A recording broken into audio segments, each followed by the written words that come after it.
Hello, everybody, and good afternoon from Sweden, and very much welcome to this seminar on safety for women in the digital age, a part of the 67th Commission on the Status of Women.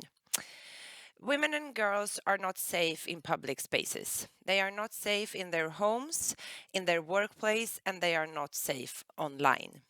In a male-dominated tech environment and a digital world where objectification and exploitation of women's and girls' bodies are everywhere. Together with experts, we will now discuss how this affects society as a whole and women and girls in particular. And as well as ways forward, of course. We have invited experts that have knowledge both in violence against women and the tech industry, which is crucial for women's safety in the digital age. My name is Olga Persson, and I'm the president of Unizon. We are a big organization in Sweden, gathering more than 140 women's shelters, young women's empowerment centers, and youth centers. Together with the women's movement nationally and internationally, we have, of course, been raising the harms of pornography for decades. Pornography is a driving force behind violence against women. That said, Amandeep Singh Gill, who is the Secretary General's Envoy of Technology at the Commission on the States of Women. Secretary General himself, Antonio Guterres, said, "Don't let the Silicon Valley be the cemetery where women go to die." I was also a delegate in the official delegation of the Swedish government during the Commission on the States of Women. I just got back from New York City. And despite these very strong statements from the Secretary General and the Envoy of Technology, this subject of exploitation of women's and girls' bodies on the internet via pornography most often, but also social media, was surprisingly absent during the seminars and the negotiation between countries. This is one of the reasons that this seminar is so highly important. And as I said, we have experts here, and I will introduce them further before their presentation. But we will start with Meghan Donevan. She's our first speaker, and Meghan, you have 15 to 20 minutes to show your wide knowledge in this subject. You're the research director at Talita, and you will focus on OnlyFans and sugar dating. Welcome, the screen is yours. Thank you, Olga. Thank you so much, Unizon and Swedish Women's Organizations, for hosting this crucial event. I just want to ask, let's see, I think someone's going to post my slides shortly. But I'll just first begin by saying that I'm the research director at, there we go. Now I can turn them. Let's see. Oh, I think I have the wrong ones here, wrong slides, sorry. Olga, I'm not sure if you could help me with that. Is it me?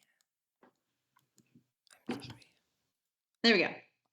I missed my own slides, sorry. No problem. Perfect. Okay, so just quickly, a little bit about my background. So as Olga mentioned, I'm the research director at Talita, and we offer both emergency services and a long-term holistic exit program to women who've been exploited in prostitution, pornography, and human trafficking for sexualized exploitation. More about that soon, but I'm also an affiliated researcher at a university here in Sweden, and I've conducted research on young people and the influence pornography has on them, but also on pornography production harms to women. So when I speak today, I'll be talking based on my experiences at Talita, my research, and then of course the kind of international, more broader knowledge base. At Talita, though, we meet with or come face to face with the consequences of sexualized exploitation. But let's all just be clear what exactly sexualized exploitation is. So according to the World Health Organization, it is the actual or attempted abuse of a position of vulnerability, power, or trust for sexual purposes, and it includes but is not limited to profiting monetarily, socially, politically for the sexual exploitation of another. So here I just want to zoom in on that position of vulnerability. This is exactly what we see in our day-to-day work. We work with women who have come from extremely vulnerable backgrounds. As I said, most often women. We know that women are, by and large, the main kind of targets of sexualized exploitation. They also are most often children and youth, exploited, ensnared into this industry at very young ages.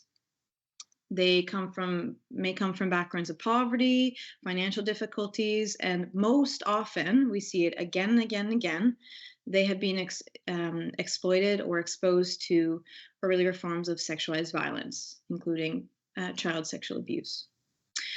Ultimately, that they lack protection. They've been disappointed, let down by society again and again. And discrimination is a huge factor, and that's discrimination based on race, sex, gender, ethnicity, etc. Now, we work with the consequences of sexualized exploitation on a daily basis. Sorry, this slide is a bit oddly colored, but you can just read there. I won't go through the whole list, but these are the things we come face to face with in our work. Sexualized exploitation has such dire consequences, and it doesn't matter which form the women have been exploited in.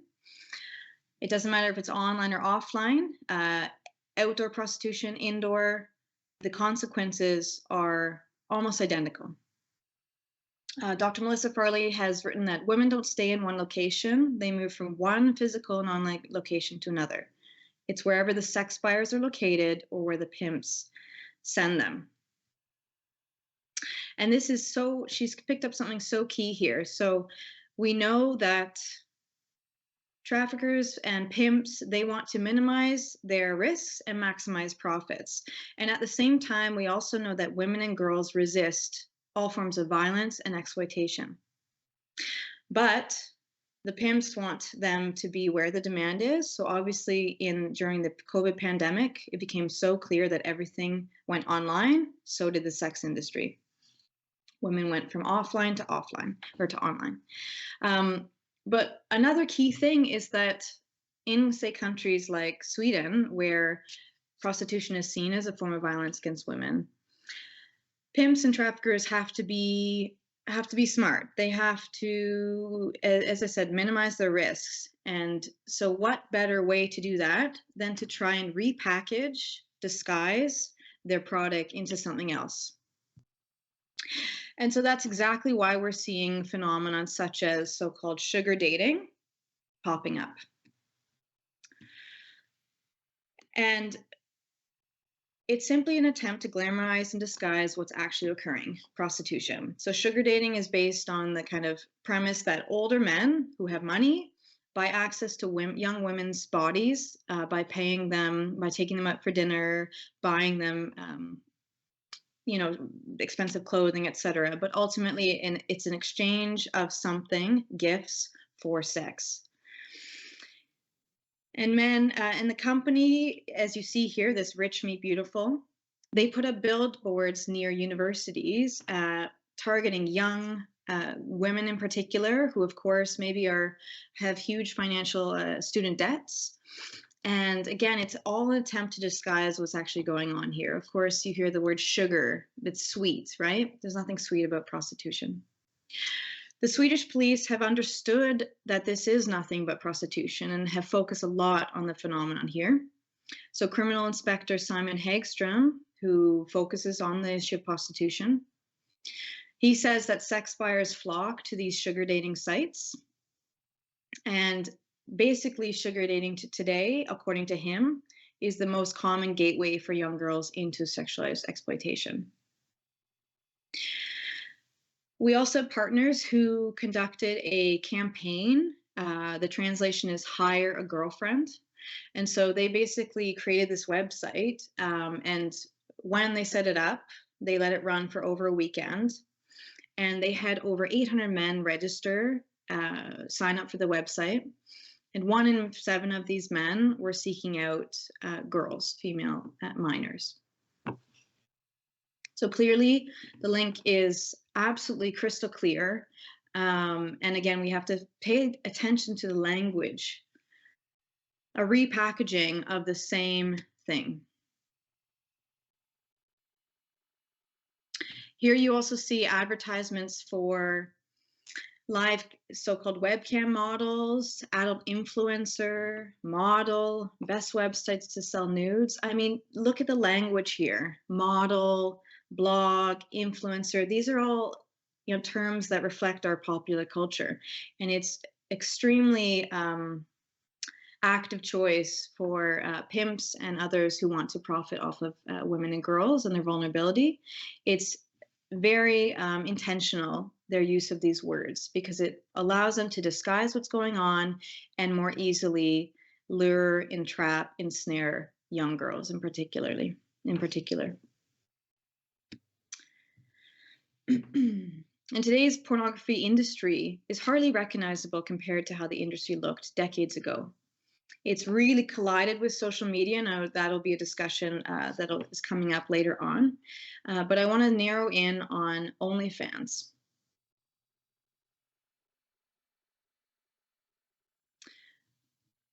Okay, these seem to me, my old slides. Anyway, I'll just, before I, take that slide, I'll just talk a little bit about OnlyFans. So as of January 2023, over 170 million users were on OnlyFans.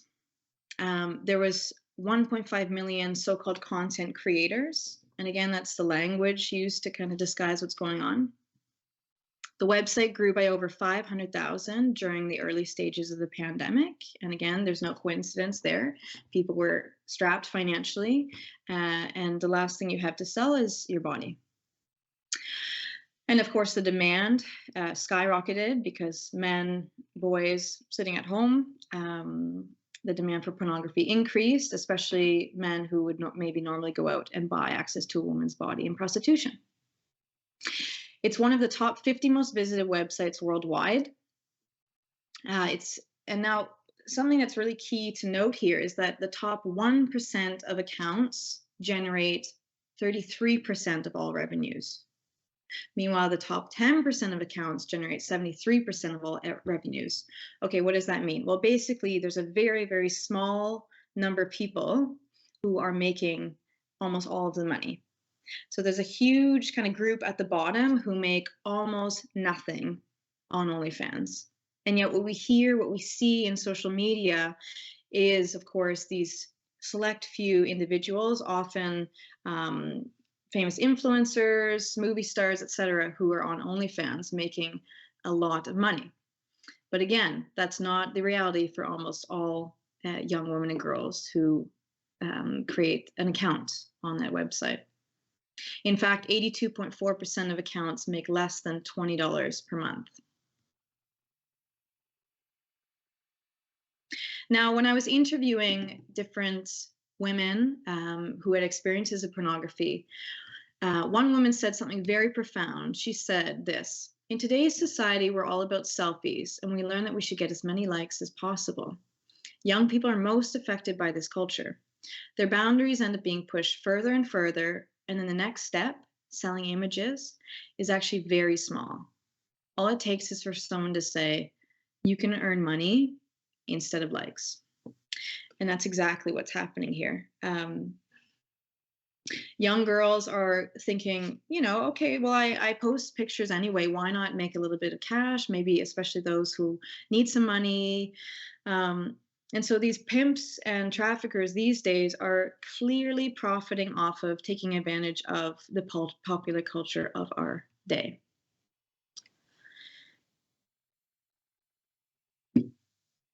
Now, the emphasis here is that we are talking about different faces of the same system. Doesn't matter, again, if it's striptease, pornography, so-called sugar dating, webcamming, OnlyFans, escorting. It's all the same common denominator. It's men's demand for access to women and girls' bodies. And now the link between these different phenomena has become increasingly clear the last few years. One, I think hopefully many of you have heard about the kind of criminal and investigation regarding Pornhub and the lawsuits against Pornhub, looking into Pornhub, the biggest pornography website worldwide. Many survivors have come together and begun to sue Pornhub, or the MindGeek, the company behind Pornhub, for human trafficking, sexual abuse, etc. So again, we're seeing the link between human trafficking, pornography, and then most recently, many of you may have heard of a man named Andrew Tate, who's a self-proclaimed misogynist. He's become extremely popular among young men in particular. Andrew Tate is now being tried for human trafficking through OnlyFans. So basically, he lured in 6 different women. He's being charged for rape, and then through OnlyFans actually sold their images and videos. And so again, we see this very, very clear link. We cannot separate prostitution from pornography from human trafficking, and that's exactly what we've seen through our many, many years of work. Some of the clients we've worked with have come into the world of prostitution through pornography. Others were filmed for pornography during a sex purchase. But what makes things like OnlyFans and other forms of pornography that much more potentially damaging is that everything is documented. If I go to this next quote here, again, from one of the interviews I conducted with different survivors of online sexualized exploitation. This woman said, "I think that many who want to exit the industry don't dare to, because all the images are online for the entire world to see." So again, I think that most of these different forms of sexualized exploitation have very, very similar background factors, risk factors for being ensnared into the industry, similar forms of violence and exploitation within the industries, but then, and very, very similar consequences. But again, the unique thing about OnlyFans and other forms online is that things are documented. The images may end up being online for the rest of the woman's life.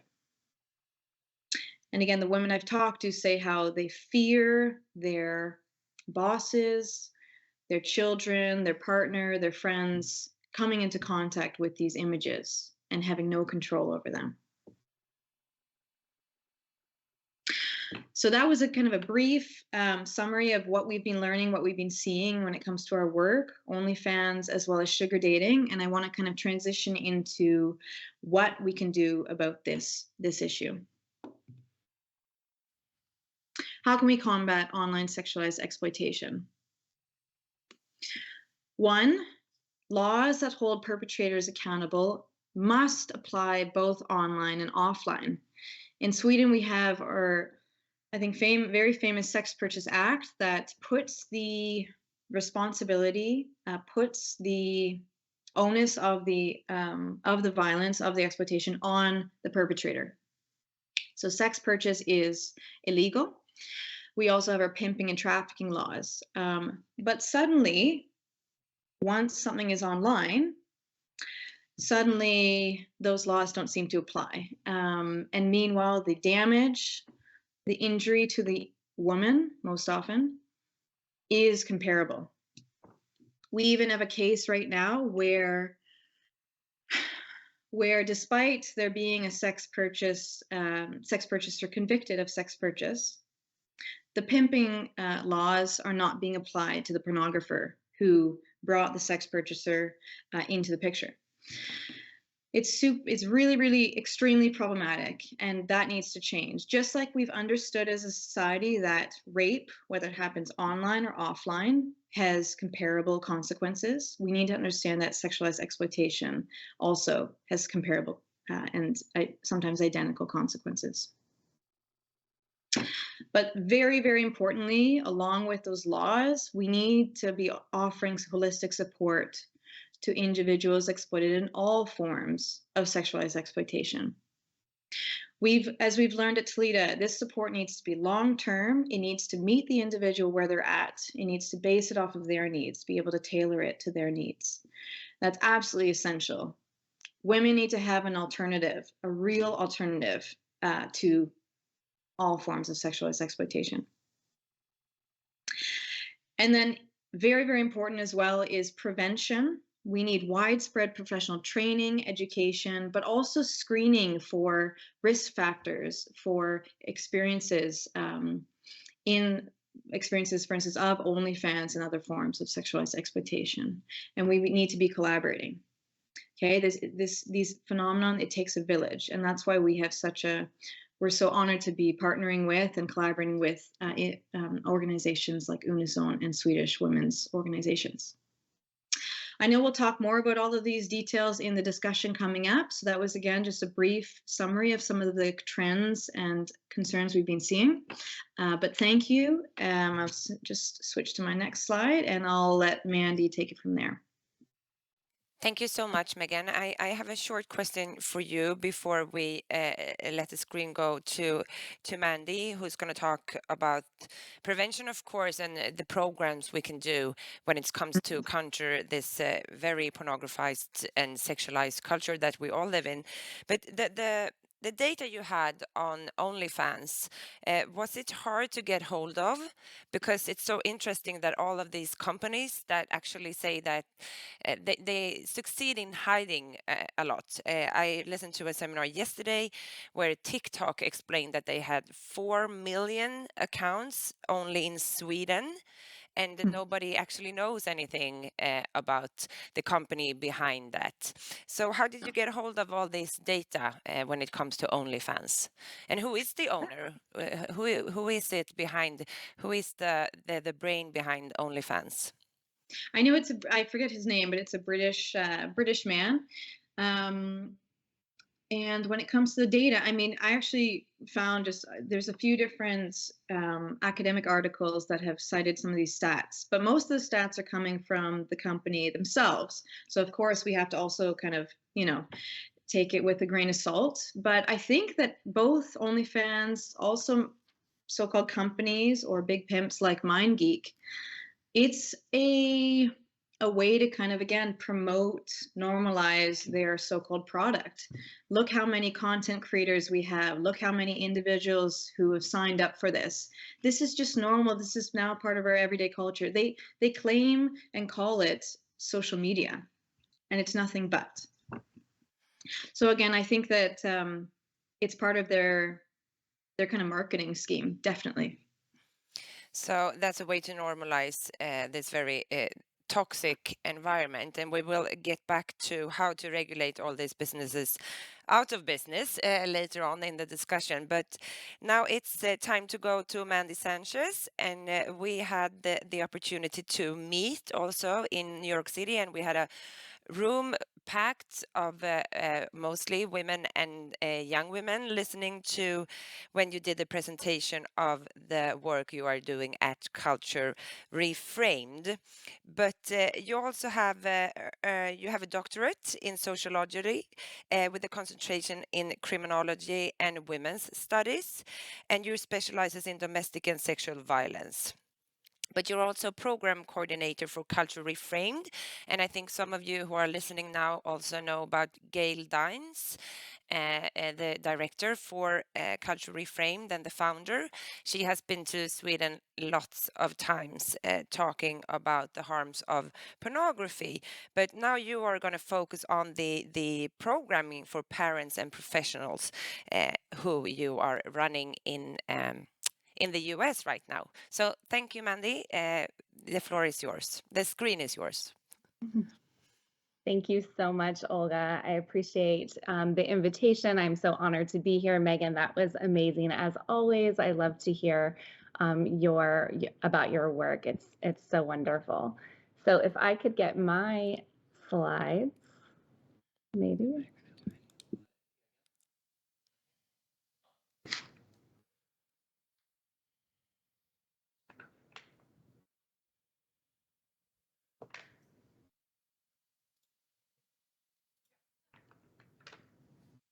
Okay, great.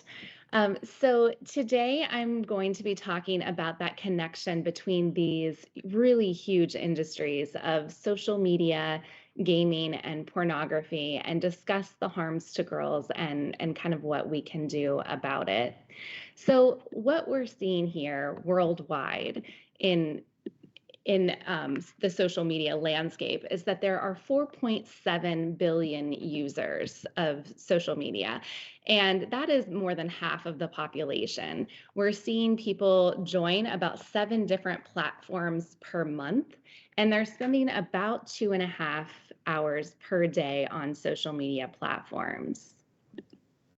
So looking specifically here at the landscape of social media and teens, and when we say teens, we're using 13 to 17-year-olds, but we know that it's been estimated that more than half of the children age 11 and 12 have personal social media profiles, even though most social media platforms have the minimum age requirement of 13. We know that 90% of teens are using social media, 75% having at least one social media profile. More than half of them are visiting the social media sites at least once per day. And the average amount of time that teens are spending connected to the internet is 9 hours. And the research has documented both the positive and some of the negative effects of social media. So, of course, social media gives us some benefits like increased socialization, a way to practice communication skills and develop identity and express yourself. It also has been a place for teens to access supports, especially during the COVID-19 pandemic, staying up to date, and sometimes even activism over social media. But increasingly, we see more research documenting the negative effects, such as stress and anxiety, lack of sleep, actually increased isolation and cyberbullying, oftentimes because of these false connections and unrealistic expectations. And then that leads to more depression and anxiety, especially among girls. So what I'd like to do today is to begin taking you through the most popular social media platforms among youth today. And these are popular worldwide, especially in Sweden and especially in the US. And we're going to start here with Snapchat. Now, Snapchat was originally marketed as an app to send nude pictures called Peekaboo. And now we see that Snapchat has over 280 million daily active users.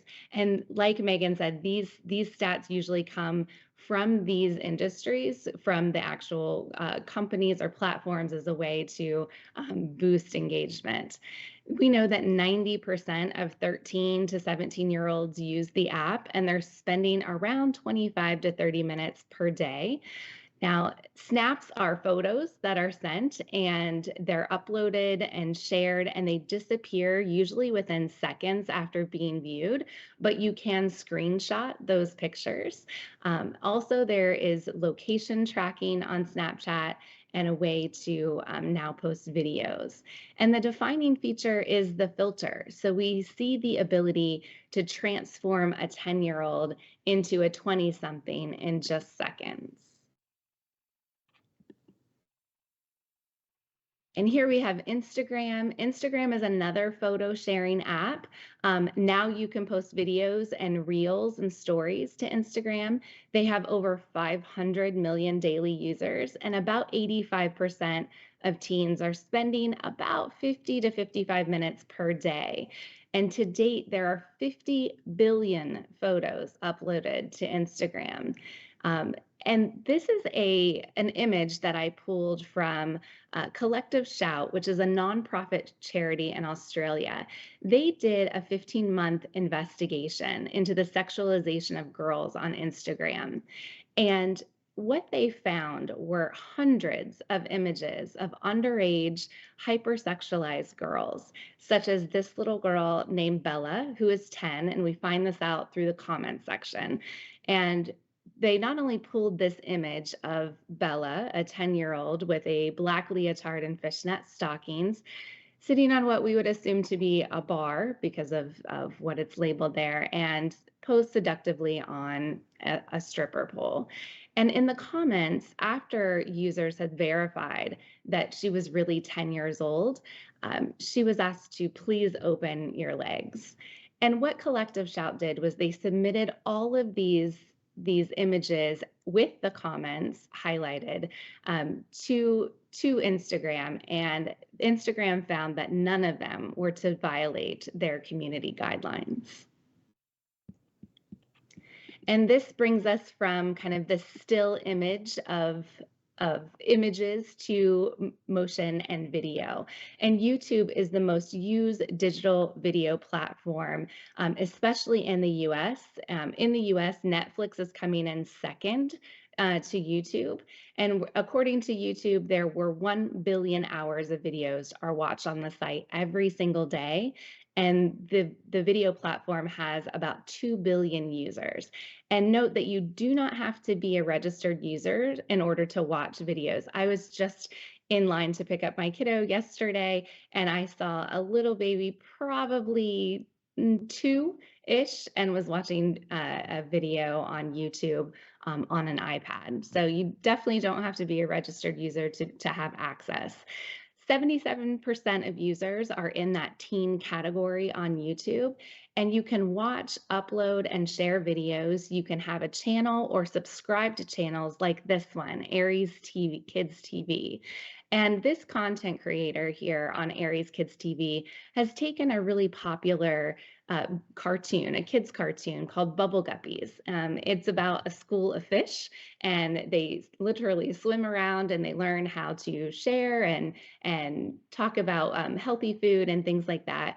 Well, they've taken Molly, one of the main characters in Bubble Guppies, and they gave her legs and a stripper pole. And so this entire channel is dedicated to hypersexualizing and really pornifying children's cartoons. Which brings us to TikTok. TikTok is the #1 global app with 500 million active users. You can watch 15 to 30-second videos, and the new feature just this year for TikTok is now you can upload videos that are 10 minutes long. So we're seeing an increasing number of youth aged 12 to 17 use this app, upwards of 70%. And TikTok says that there's 1 million videos viewed daily on their app. And so this brings us to two different things: the world of social media influencers, something that Meghan had mentioned. And this is Charli D'Amelio here. Charli uploaded her first video on TikTok in 2019 when she was just 14 years old. She is the most followed person on TikTok with 125 million followers. She also has a lot of these influencers have crossover platforms. So she has a YouTube channel with 8.2 million subscribers and 214 million views on her YouTube videos. And this also brings us to something else, which are these TikTok challenges that a lot of young kids are doing, kids aged 9, 10, 11, 12, who aren't even old enough to register for an actual account. The first one here in the red and black is the Silhouette Challenge, which mimics the red light district. And a lot of young kids were doing these, and then those images were being redistributed on third-party platforms and porn tube sites. The second one here is the Blackout Challenge, where teens are pressing against the chest of each other or holding their faces to make them black out or pass out. And in this country, in the United States alone, it's been linked to the deaths of at least 15 kids aged 12 or younger in the past 18 months.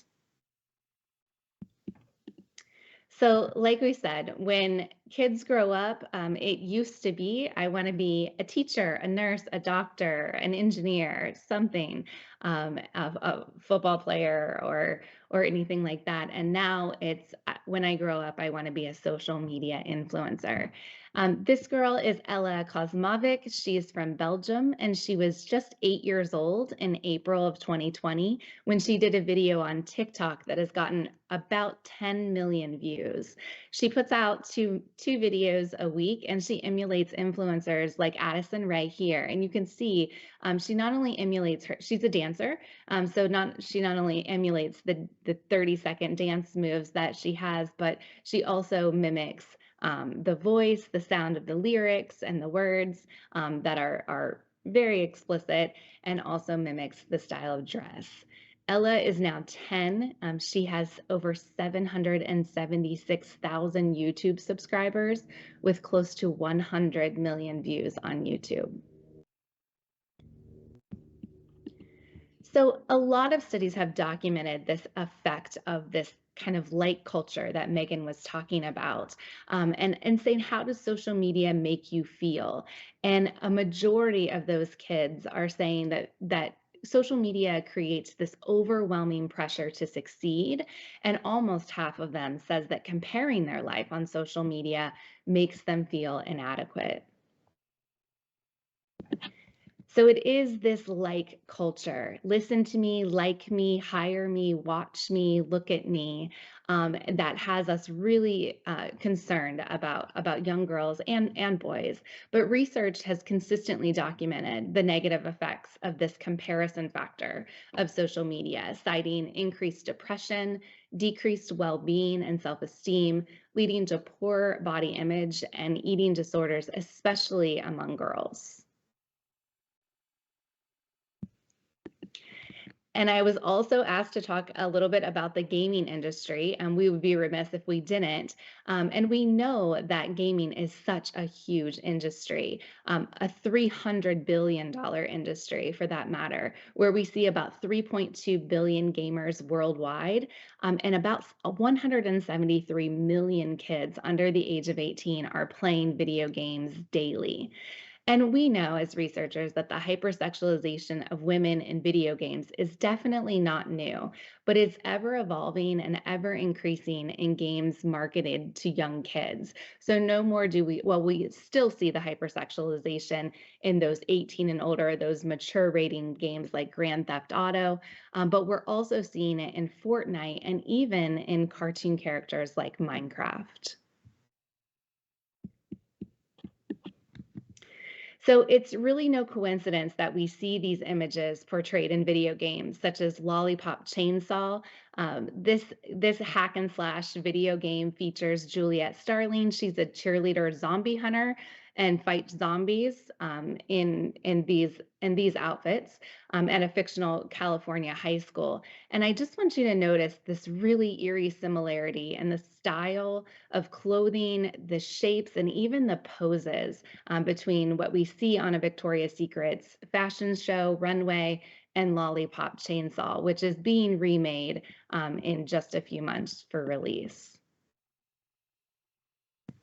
Also, again, here we see the very sex differences in clothing or lack thereof with the barely clothed Megan Fox and the fully suited Machine Gun Kelly at the US MTV Video Music Awards, and being highlighted here in video games with regards to armor. So we see the fully suited male armor, and I'm not so sure what's going to save this female from battle with the type of or lack of armor that she has here.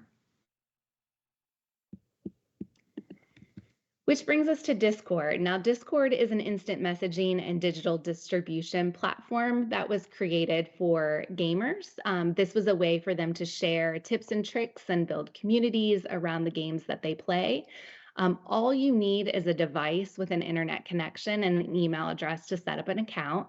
Again, you have to be 13, but these platforms are so easy to bypass that you can literally just click the button that says that you agree that you are 13 years old. Think here Skype in internet calling meets Reddit in discussion boards.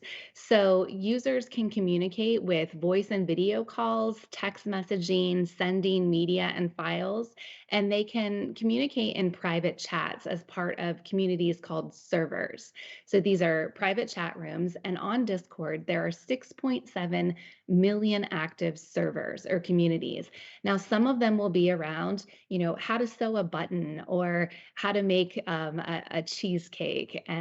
And some of them, though, are not suitable for work and have that NSFW rating. And they can talk about things such as how to self-harm and how to starve yourself. And there are 140 million active monthly users on Discord. So for today, what I'm really interested in doing is showing this kind of link, exactly like Meghan did so beautifully in her presentation, but showing the link between social media and hypersexualized images that serves to normalize porn that could lead us right into OnlyFans and porn industry sites. So our first example of the way these industries intersect focuses on TikTok live stream. Now you have to be 13 to have an account, 16 to live stream, and 18 to send and receive gifts on TikTok.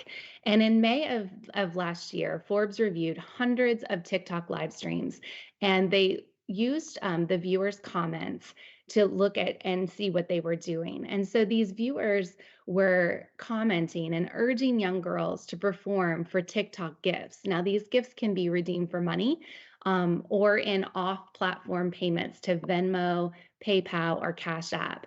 And they were asking girls to do things like give me an outfit check, where they would ask for a scan of their actual bodies, or a pedicure check, which would mean show me your feet. Sometimes they would comment, there's a spider on your wall, and the girls would turn around really quickly and they would get to see their backside. And also to touch the ceiling. Show me that you can touch the ceiling. Can you reach up high and touch the stars? And that would, so that they could lift their shirts. Now, what this was doing was adults were sending these gifts to minors, and it was giving them unfettered access in order to groom girls not only for the likes that they would get on social media, but hey, join a TikTok live stream and you can get actual gifts. You can get money. And then from these live streams, we see these comments lead to, have you ever tried OnlyFans, right? And this direct access there. And oftentimes what we were finding was that the images were redistributed on third-party porn sites. So this next example is a new one that I just came across literally, I would say last week. Everyone thinks Pinterest as another platform. It didn't even make my list as the most used digital platform by kids, but this has become a safe alternative for a lot of parents who think that TikTok is too scandalous, or they don't want their 9 and 10-year-olds on that, but Pinterest then, as a digital scrapbooking service with basic social networking features, allows them to do those same things in a safe way. So Pinterest has been deemed as safe. What has been discovered with an NBC News investigation was that NBC about a month ago created an account, and they reviewed hundreds of girls' Pinterest accounts. And what they were finding were that their site's recommendation engine were serving up hundreds of photos of underage girls, including toddlers. And what they found was that their algorithms were curating these images of young girls for adults who go looking for them. So the boards would be named young girls, sexy little girls, hot, delicious, guilty pleasures. They would show children bending over, doing splits, sticking their tongues out, and so on. Now, although this practice is awful, it's not unlawful because these platforms have no legal obligation to take action. But they do have a ban on pornography, but it's still showing up just with the label of sensitive content. And of course, Discord is another place that serves as a hunting ground for predators. It's super easy to bypass these not suitable for work channels. They have an open chat feature, a location tracking, again, encouraging donations on Discord. So you stream here, you monetize on YouTube, and then you move to OnlyFans. So I want to get to the solutions just really quick in the last 2 minutes that I have here.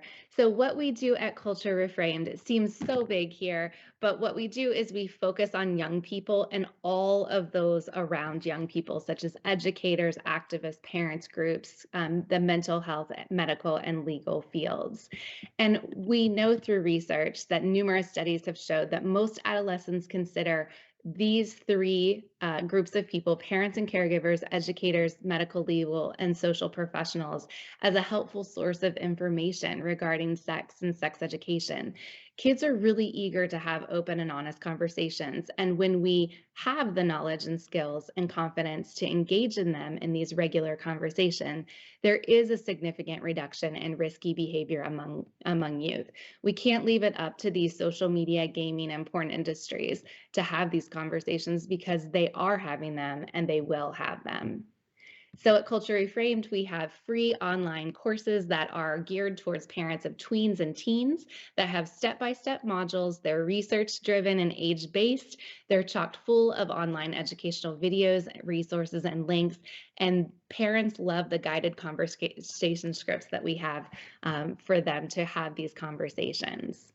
What we're really proud about that launches on April 3rd is a porn critical sex education curriculum that we just developed.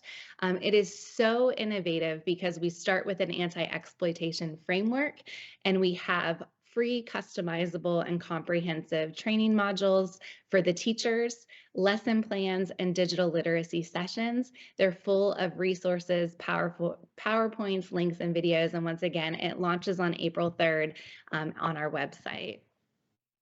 So that is all I have today. This is my email address. Please contact me also to jump on our mailing list and get notified about all of the programs that we have and the resources that we have for parents and professionals. You can scan this QR code as well. Thank you so much. Thank you so much, Mandy, for this very interesting but also very depressing presentation. I'm a little bit interested in the gaming industry because we know that, of course, a lot of young men, boys from maybe the age of 3, 4, 5, is doing some sort of gaming on the internet. And did you get any response from the industry? Did you have any discussions with them on what they could do to actually protect the rights of women and children on their in their products?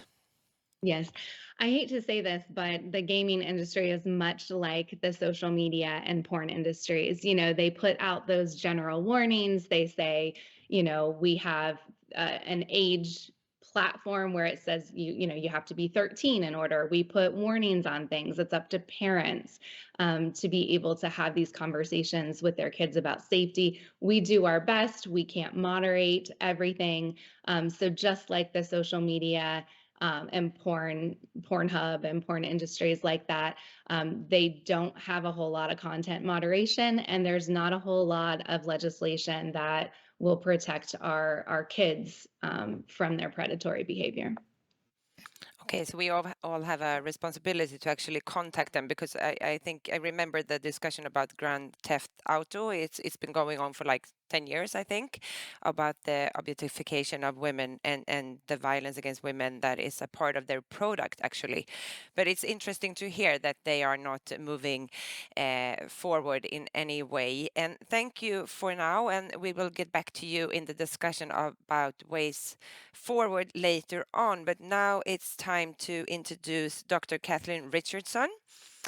And you are a professor of ethics, of culture and AI at the Montfort University in the UK. And you will speak about artificial intelligence, something that is widely discussed in society, but I think most people don't even know exactly what it is. And the technological destruction of mutual relationships. That seems like a very important topic for today. And the screen is yours now, and I will end with some questions for you, and then we will have a general discussion about the preventative measures that we can all do in our society, but also internationally. So welcome, Kathleen Richardson. Thank you. Right, so first of all, thank you very much. Is there a way to make that full screen rather than showing the next slide? It's appearing as the next slide there, great. So thank you very much for the invitation. It's been really important to listen to these contributions today. I mean, as we get a sense of just by listening to all the contributions, it's just overwhelming. And the focus is all around the imagery, if you like, the kind of representations of abuse or sexualization or child abuse imagery or manipulation. And all those things are very important. But I am coming to the conclusion that actually no political change can come by just working at the level of what's in the image, so to speak. Things have to be about relationships between people, and I hope that will be explained in this talk. I will try to explain a little bit about AI, but I wanted to focus, I've only got a short space of time, just focus on mutual relationships. So I'm going to try this app now. It's connecting me. Right. So yes, as said, I'm a professor of ethics and culture of robots and AI. Why am I a professor of ethics and culture? Well, I work in an ethics department, so I'm surrounded by philosophers who look at ICTs, different kinds of robotics, AI, different kinds of technology. And they're all engaged in different ways at creating ethical guidelines for the European Commission or other kinds of agencies. So that might be something we want to think about together as an activity that we could do, that I could contribute my expertise there. The reason why culture is there is because I'm a social anthropologist by training. So I don't think you can kind of have ethics without understanding the cultural context.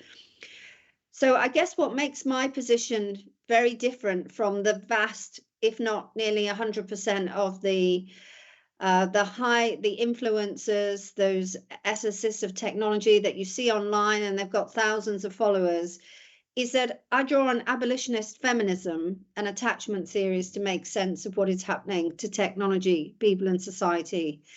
And actually, I think the abolition of pornography is our urgent priority. It's not something, nothing can actually change for the better for humanity, I believe, without the abolition of pornography. So in this talk, I'm going to talk about what it is and how it works.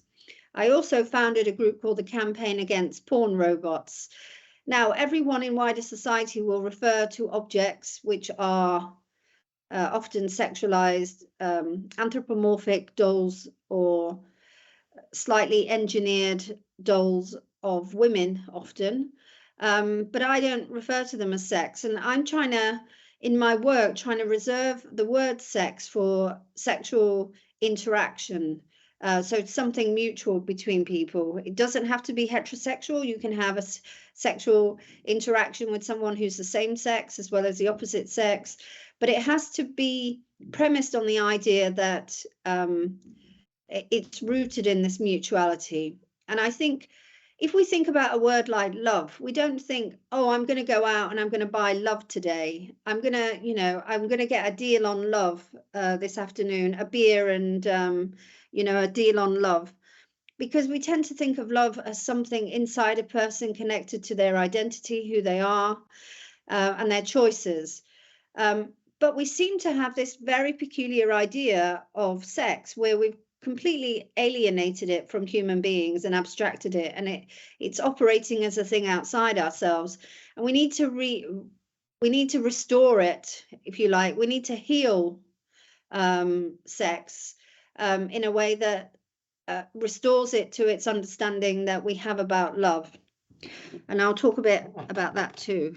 Right, the computer on the link is on the phone. So my research explores the unfolding attachment crisis, and I do think we're living in a period of an attachment crisis, because even if we've been through periods of human beings with a great deal of violence that existed in cultures, we've never really had a situation where we're having large swathes of human beings unable to find partners, unable to have intimate relationships with other people. And so there's this culture that is being created around this absence. So all these technologists now are kind of reimagining what life could be, men alone with machines, and you could decorate the machines, you can anthropomorphize them and put them in relationships with people. And so all my work is a critical intervention in these kind of ideas. And these are fictionalized images here. I mean, you'll have to read my latest article to understand why I think it's all a bit fictionalized. But here's some recent statistics. We're seeing large numbers of men unable to form attachments, never having an intimate relationship, never dating. So we seem to be having a real crisis in how human beings are able to relate to each other. And I think the social media stuff is really interesting, especially what the statistics there about how do people actually really feel when they go online, right? They normally feel really dreadful. They feel dreadful when they go online. Why do they do it? Well, that is the question. So why are we living in a culture where we repeatedly do things that we don't enjoy? And I think the answer there can be found in attachment and our sense of self. So we've got the rise of lonely men. And I think the cause of this is the pornography industry.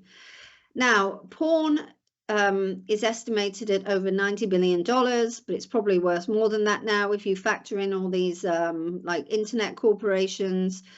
It's so important for the global capitalist economy that to break porn now would be it would be revolutionary to overthrow pornography.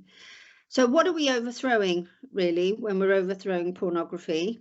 So I hope you can see the top of this image. So I started to look at, when I first began my research, these were called sex robots because we know that men get to decide what sex is, irrespective if someone is participating in it or not. And then as I began reading more of the literature around pornography, particularly Andrea Dworkin and Catherine McKinnon, I began to understand that actually these were pornography too, that these men here are sitting with their pornography. It's just another kind of pornography, because we tend to get focused now about pornography as being images transmitted of real people. But actually, porn is, there's what goes on in it, and there's the transmission of it. So it can be transmitted in a variety of ways. You can have porn on text, you can have it dramatized, you can have it in art. It's a kind of writing that occurs. But for it to occur, you've got to have something that underpinned it. So Andrea Dworkin's famous quote, "The term pornography is derived from two words, graphos, writing, etching, drawing, and porne, whore, prostitute, translated as writing about whores." Now, we know that these Greek pots here, that the citizen slave class basically created spaces where they could rape and sexually abuse their slaves, called brothels. They organized societies so that there'd be slaves and a subordinated class to carry out all their needs. These, in the brothels, they were catering for these kind of needs. And we know that actually, even though this image is there, it represents something that's happened. So it's a way of transmitting something that's taken place in time and space.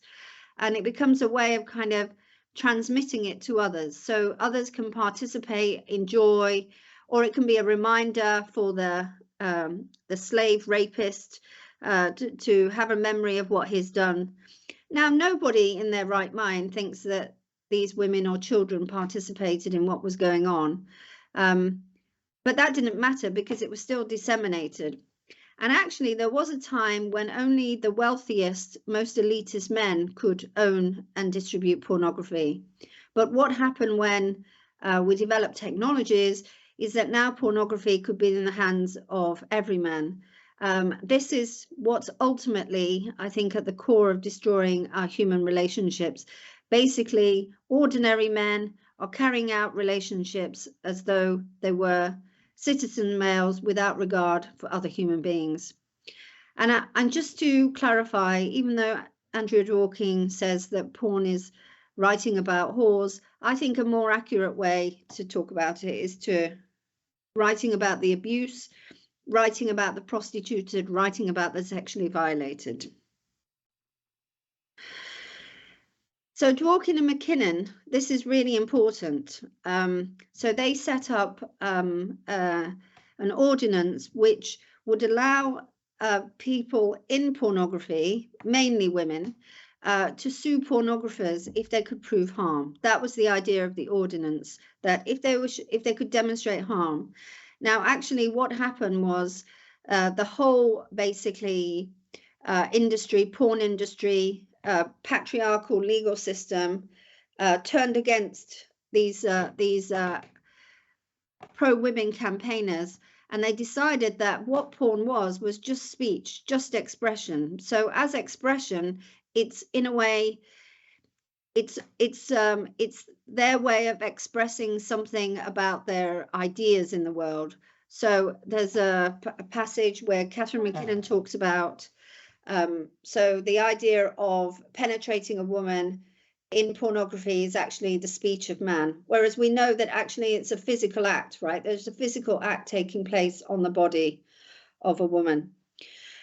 And I think this is really important here. So Dworkin McKinnon did not want to restrict the message of it, but to allow those harmed by it to have the right to legal redress. Pornography is not what pornography says. If it was, the ordinance definition of pornography would itself be pornography, because it says exactly what pornography is. In other words, the ordinance does not restrict pornography on the basis of its message. So why is that important to us? Well, we are people who want to abolish pornography. And in order to do that, we have to describe what pornography is. We have to describe how it works, how it functions. But what makes it different is the underlying social relations that guides the abolitionists' goals are to demonstrate its harm by showing its harm, not to actually reproduce its underlying social relations. So I want you to stop. So I call these array of objects, if you like. So anything, whether they're robots, AI, deepfakes, avatar, what's going on online social media. These are all surfaces, right? These are images on surfaces. And these images on surfaces are basically reflecting back to us about what's going on.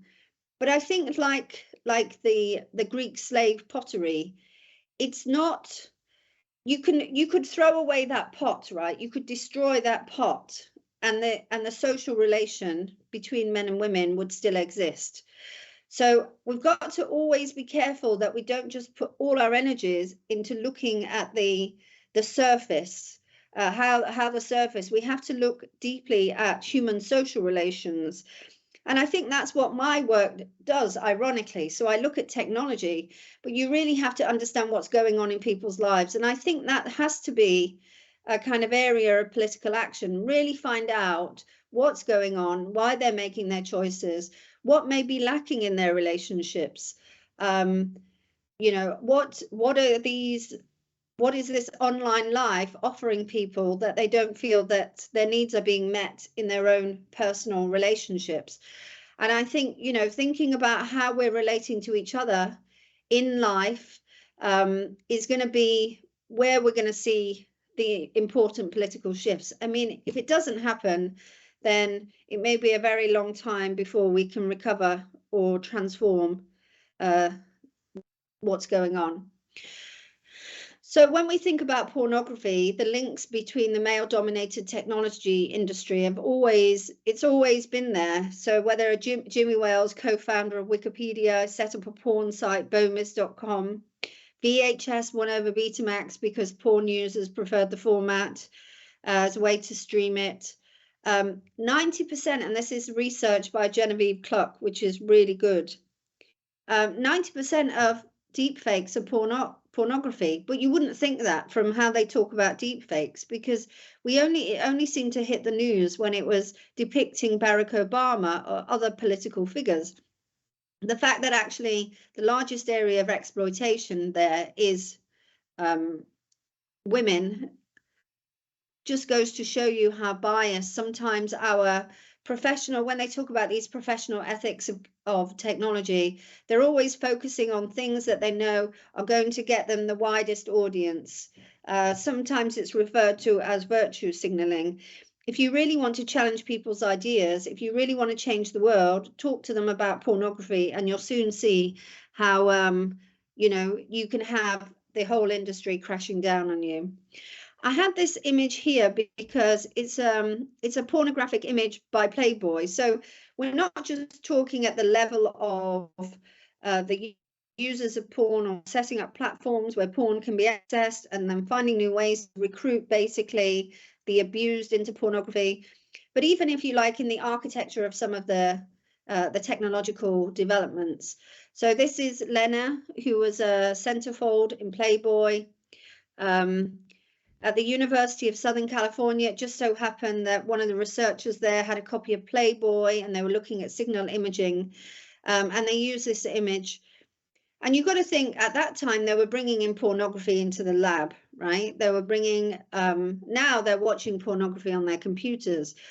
But this actual image, if they need an image, they don't need to use this image. They could have used images of landscapes or a kind of a neutral image of human beings.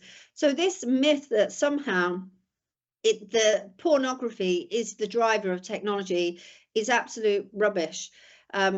You can produce the technology without the exploitation of women. And if you can't produce the technology without the exploitation of women and children, then we need to have a serious rethink about what's going on. This image again was used by a research group at the Agency for Science, Technology and Research. And this just goes to show you how pornography is just embedded in the current technological, digital technological industry. It's a very powerful industry. And in order to change it, I think we can try and change the images. We can try and regulate the platforms, but it won't really work, I think, in that way. Right. So, sorry, I missed a slide. Now, something that Catherine and McKinnon also said that I think is really important. So when we're taking a position on pornography, they just said, well, as long as there's no coercion, force, assault or trafficking, then these acts aren't pornography. But as we've seen from the fabulous work of Trafficking Hub, Layla, is that actually the vast majority of it is all these things, and yet we're still not having the conversation about it. But it is changing. Things are changing, and the global structure won't want to change easily. So yeah, a part of that expose, 13 million videos were removed, leaving 3 million. So everything that these feminists said in the 70s has actually proved true. And all those academics and women who said that it wasn't going to create any harm, there was no problem, it was just free expression, I mean, they should be exposed. But that's where we are now. I've got a couple more slides. So this big professional tech industry, ethics of technology, these are the kind of conversations that they have. Should we hurt robots? Abusing a robot won't make you won't hurt it, but it might make you a crueler person. Should we give robot rights? This is part of what I call the politics of dissociation, which now underpins like how we understand what's going on in technology. And I think I've only got a couple more slides. Yeah, so one of the things that I'm doing is I want to create a politics institute. So I want to build a kind of politics called the politics of love, which is based on our ideas of attachment and mutuality. And it's going to be informed by theories when we think about love and vulnerability and attachment with each other. And one of the things about attachment is you can't substitute a relationship or an attachment with an object, right? No matter what you do, you can't. And I think this mass, especially children who have very important attachment needs, and in the absence of those needs being met from real relationships in their lives, the internet is going to be a distraction. It is going to be a place where they're going to try and get their needs met. So I want to be thinking about how we can refocus again to how we can build a politics between people and not just focus on the images on the surfaces, because as human beings, we're not images on surfaces. And just to round up, reconnecting. So that's my email address if you want to contact me. And here's a book that we've just produced. Let us know and I will give you more details about it. Thank you very much. Thank you so much, Kathleen, for this extremely interesting and also very depressing presentation. And I just wanted to follow up with your work that you are doing in the academia, because my view is that professors and researchers and people in the academia has been very quiet when it comes to the harms of pornography around the world, and you are one of the few actually brave researchers who are bringing this subject into the academic world. Do you agree with me on that analysis? Well, I hope there's more than me, but yes, more or less. And I think some background is very helpful here. So when I was very young, I joined a left-wing group and they were very pro-pornography. So I grew up with all the people I admired around me supporting pornography, and I used to watch pornography. And it was only actually after an experience of being exposed to it that I had a real experience of it, not only interfering with my capacity to make relationships, to make loving mutual attachments. And it was really then that I took a different, I started to look at what actually was happening to me through viewing pornography and letting it be a part of my life. And then all the people around me who I knew watched pornography, I mean, they did some let's just say they were close to the line in their relationships all the time as well. So it wasn't just me. They carried on using it. But at that point, I took a stand and I became an abolitionist. So if I can change, if I can be someone, if you like, groomed in this culture, and this is why the work of Mandy and Meghan is so important, because if people think that the only perspective on anti-pornography is like I guess a religious one, then people are going to like. But if you actually you show evidence that actually there are people like me now. I am an academic, but there are people like me who believed in these arguments that I was told when I was growing up, that made a conscious choice to reject pornography and basically now campaign for its abolition. And so, so it comes from personal experience as well as academic knowledge in the area. Thank you for sharing that background also, and thank you for taking a stand against pornography and being so brave.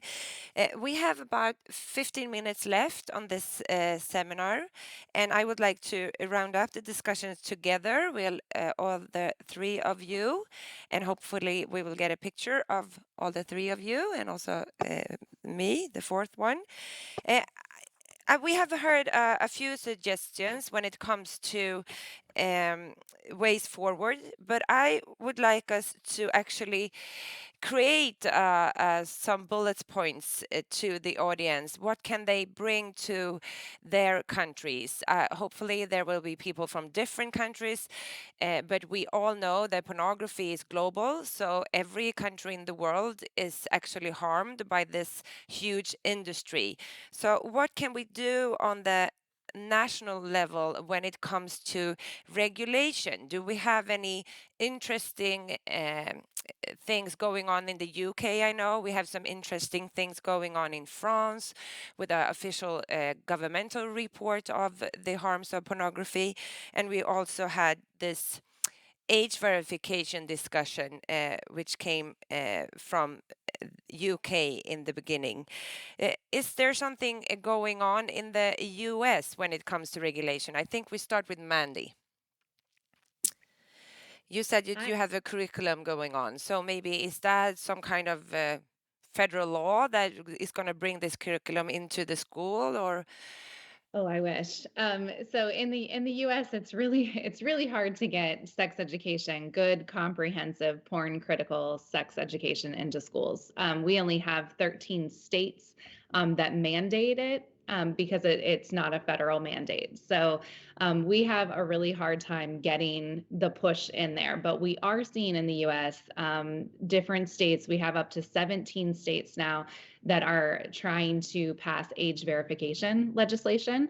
And it's becoming a bipartisan passage. So at first we saw the conservative movement, and like Kathleen was saying, when this is tied to a moralistic or religious argument, the right takes it on, and it becomes a conservative issue on morals and religion. But we are seeing places like California start to really push that through. So taking that kind of federal legislation, but we're really trying to get this porn critical sex education in the hands of not only teachers, but anyone that deals with kids, so if they have a space, because in the US, you don't have to specialize in sex education to be able to teach it. Sometimes we have like the physical education teacher or the science teacher who has been tasked to teach sex education. So we're trying to kind of change the way that is in and of itself, but also really pushing with parents programs and having conversations with kids. I know it sounds small, but it's so huge. No, it's not small. I think we all have experienced how it is talking about the harms of pornography with kids and how interested they are, and you get a lot of feedback, and it's also very it's a very nice thing to do, actually, even if it's a hard subject, because they are so interested, and even the quietest one is actually asking questions and so on because it's so influential in their lives. But we have a hard time in Sweden with the grown-ups and with the politicians. So I will gonna ask Meghan a little bit about the reaction from Sweden, because we have working together for quite a long time here in Sweden to try to create porn critical sex education in schools, because we have a lot of sex education in schools, but it's not porn critical. It's actually the opposite sometimes. Meghan, would you like to tell the audience a little bit about the reactions from Sweden? Of course. So we've been working, as Olga said, for a long time on this front, and thankfully, actually, just last year there was new curriculum that were kind of launched, and in that curriculum, teachers are actually mandated to have porn critical discussions. The problem is that certain actors want to almost take that term, porn critical, and make it their own. Talk about the positives, some of the negatives. Meanwhile, we who work with victims of pornography understand that you can't, it's like saying, okay, what are the positives about prostitution? What are it doesn't work.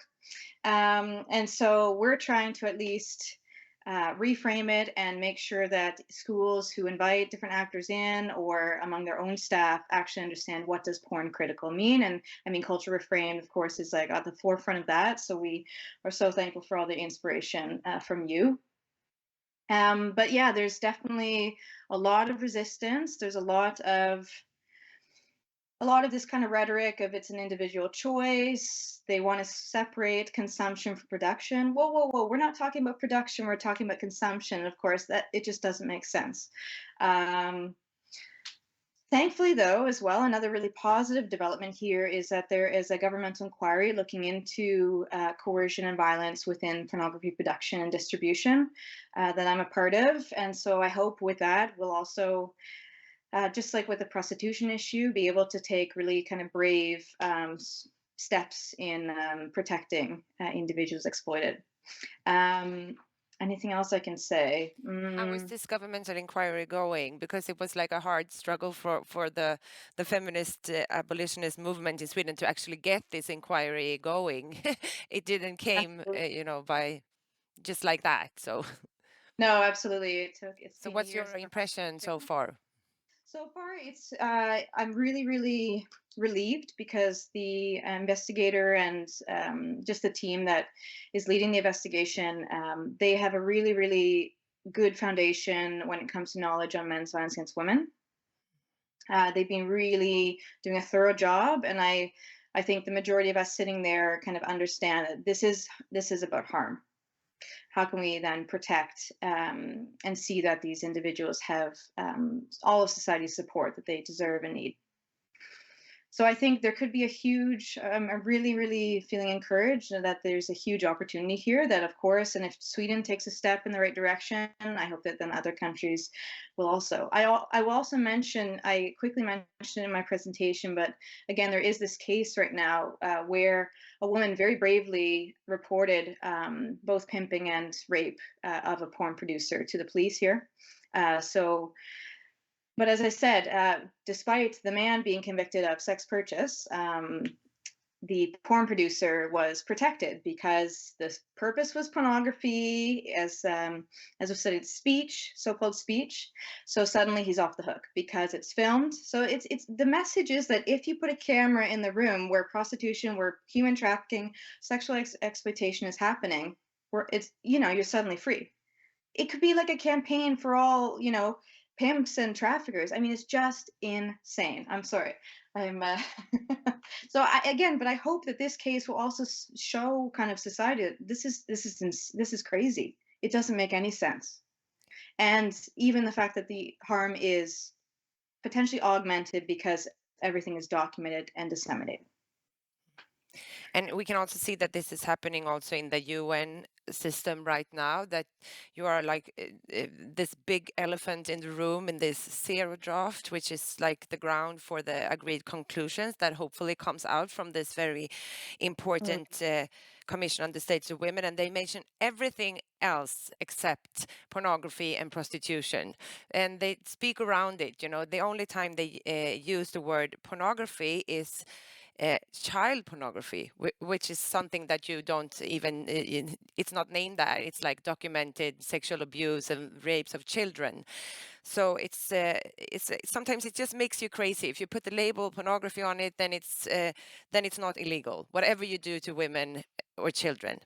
And you have a kind of a different approach, Kathleen, because you just want to abolish everything and all these kind of age verification things that we have been working on, because you just need a foot in the door, because we of course understand that this will not change the biggest industry in the world, the biggest women hating industry in the world.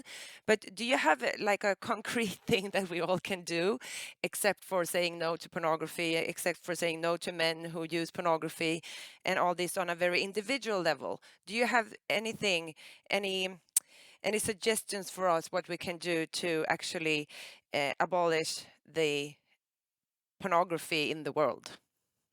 Well, I think Catherine and McKinnon and Andrea Dworkin came up with a really good idea in the 70s with the ordinance. They said if someone harmed by pornography could prove that they've been harmed, then they had a right to legal redress. That was it.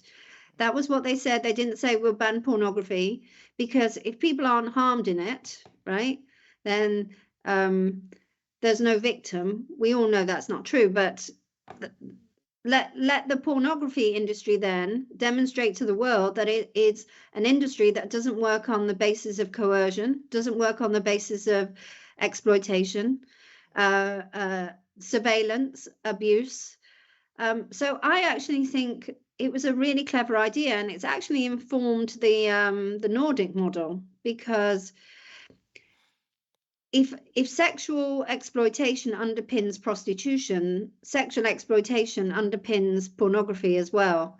And, you know, the ancient Greek slavers knew they were both connected, right? They knew that they could go to the brothel and rape a slave, and then some artist would depict it on pornography that they could use at a later date. And it's a curious thing, exactly because it's a mechanism, it's the transmission of the surface. So pornography wasn't always transmitted via screen, right? It used to be put on pots. It used to be it still is, written in stories. It's what's actually underpinning it, what has to go on for it in order to be captured and disseminated. So I would like the ordinance to be revived. That is actually where a lot of the gains are being made, actually suing pornographers, suing rapists. But we know it can backfire with the high profile case of the actor and Amber Heard, the Amber Heard case. You know, it can backfire if you go down that avenue. I mean, but I think that is an avenue really that is worth rethinking about again. Yeah, and you can't do it alone. I think you have to be many women suing the porn industry. And does anybody of you know how it's going with this big lawsuit against MindGeek, where I think it was 100, almost 100 women and young women suing them? There hasn't been almost any debate in media in Sweden around it, which is interesting in itself, that media doesn't bring this very big thing up, because in Sweden we have like figures that 70% of all men in Sweden watch pornography, and I mean almost half of the young men watch pornography at least 5 times a week, so it's very influential. But anyway, the media doesn't write when the biggest company is being sued for rapes and so on. But does anybody know any news about that? Do you think it will make a difference? Yeah, I think it's making a difference. It's like you said, chipping away at a very large, horrific abuse system. But I think I think they've just been taken over. The company have just been taken over by another company, believe it or not, called something like Ethical Technologies. Hedge fund. Yeah, exactly. Yeah. Sorry, I didn't mean to interrupt. No, it was me. Sorry. No, but and even thinking about what's happening in France, the Senate report, I think hopefully there's going to be enough kind of puzzle pieces put together that reveal fully what's going on here. I think the huge challenge we have, though, which Olga has been bringing up, is just the amount of men who consume pornography and don't want to question what they're consuming. But as a contact of ours, Daniel, has said that when you begin to humanize the women, the individuals in pornography, people won't be able to watch it anymore. So I think that's really our mission. Humanize the women in pornography. Thank you so much for that great quote. And I think sure, you can add something. Yeah, it's 2 minutes left. This is what academia is like as well. So I put in a grant to look at the impact of sex doll use on women, on the partners of men who use them, right? Because no one ever talks about the women who are impacted by porn use in that way. It got rejected. I was asked to review a paper that used the term minor attracted person and talked about creating representational imagery of children and child sex abuse dolls. And in my review, I said, this is outrageous. This is from the child abuse playbook. This is like pro-pedophilia, and it got accepted. So it is going on in academia, these ideas, right? Because in academia, people are using pornography as well. So they're presenting their work as being neutral, but actually they're porn users as well, and they have political agendas. And that's part, I guess, what I can do in my little tiny bit of the jigsaw puzzle, which I think was a nice analogy. Yeah. Thank you so much for that. We have a lot of that kind of research in Sweden, the bad one, not the one that you are going to do now. And it has taken a lot of time and energy to try to recounter the things that we have from researchers in Sweden.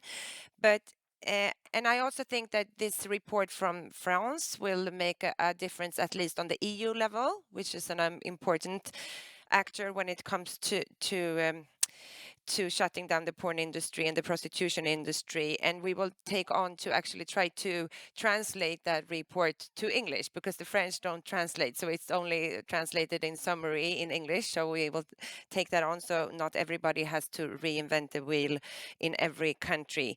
And this discussion will continue, I'm sure. And hopefully, are there any important questions from the audience? No, okay. You were so it was so full of interesting facts, but also of thank you so much for being so brave and inspiring. And I hope that we see you soon again in our common struggle to actually take down the porn industry. And thank you to the audience for being listening for 1.5 hours, and see you soon again.